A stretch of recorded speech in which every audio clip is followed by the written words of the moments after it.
I think I just sold my soul. And I didn't mean to. I thought he was just joking. I was sitting in my car outside a grocery store I couldn't afford to shop in. Engine off. Phone at 2%. Bank account overdrawn. I'd been staring at the same email for 10 minutes. Unfortunately, starting out with, "We regret to inform you." Like maybe the words would rearrange themselves if I waited long enough. They didn't. Rough day. I hadn't noticed him walk up. Mid-30s, maybe. Plain clothes. Nothing memorable about his face, which is strange, because I remember everything else about that moment. "Oh, I'm good," I said automatically. He nodded like I'd just confirmed something for him. "Yeah, most people say that." I honestly should have just ignored him, or rolled up my window, but I didn't. I just needed someone to vent to before self-destructing. "I lost my job," I said. "Rent's due. I've got nothing lined up." He leaned against the side of my car like we knew each other. Not in a threatening way, just comfortable. "Well, what would fix it?" he asked. I'm sorry? "If you could change something in your life," he said, "what would it be?" I let out a short laugh. "Well, everything." "Come on. Be specific." I don't know why I answered him. "I don't know. Money," I said. "Stability. Something that doesn't disappear overnight." He nodded again like he was checking boxes. "How much?" "Enough," I said. "Definitely enough not to feel like this." I noticed he had a serious expression. "I could take care of that problem for you." I scoffed. "Yeah, okay."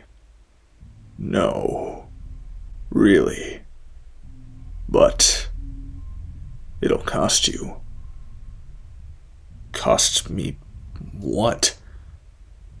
Silence for a second. "Your soul," he said, slowly extending his forearm for a handshake. I'll admit, I was caught completely off guard. I laughed, no longer taking the conversation seriously. "Yeah, okay, sure, dude," I said. "Sure, deal. Fix my life, take my soul. Sounds fair." I shook his hand, expecting him to laugh too. He didn't. "Deal." Something about the way he said it made my stomach drop. He wasn't dramatic, just off. Then my phone buzzed. I looked down. A deposit notification. I frowned. I opened my banking app. The negative balance was gone. In its place was more money than I'd ever seen in years.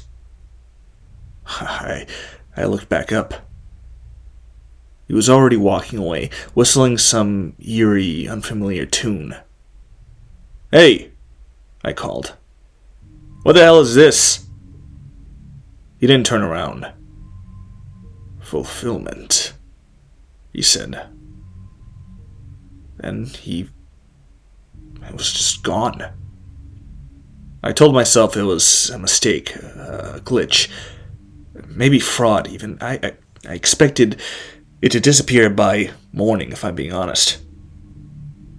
It didn't. If anything, things kept getting better. Within a week, I had a new job, great pay, flexible hours. My boss treated me like I'd been there for years. Bills stopped being a problem. Opportunities just showed up. Life was amazing. But something weird happened. Some random woman walked up and greeted me while I was pumping gas. "Good to see you again," she said. Like she knew me. I frowned. I'm sorry, I don't think we've met." She smiled. "Oh, of course. Not like this." Her eyes flickered over me, quickly assessing. "You said the same thing last time." She smiled a little wider and stepped past me, close enough that her shoulder brushed mine, and under her breath, she started whistling. That tune. I turned to look at her again, but she was already too far down the street. Like she'd been walking longer than she should have. What the hell? I shrugged it off. Same thing happened a week after that.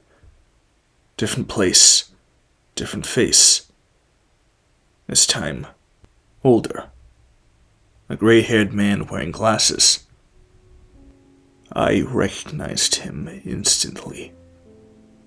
Same calm demeanor. He sat down across from me at a coffee shop without asking. "How's everything going?" he said. I stared at him. "Who are you?" He tilted his head. "Oh, we've already done introductions." No, we haven't." He smiled slightly. "Not formally, no." I leaned forward, voice low. "What did you do?" He watched me, calm, patient. "I offered you a solution. You offered me your soul." I shook my head. "Yeah, but that's not possible." He smiled faintly, scanning the people in the room. "You'd be surprised what's possible when you're desperate. Most people think it's a metaphor. The whole soul thing." I didn't respond. Like it's some abstract loss of self. He looked back at me. "Well, it's not." A long silence stretched between us.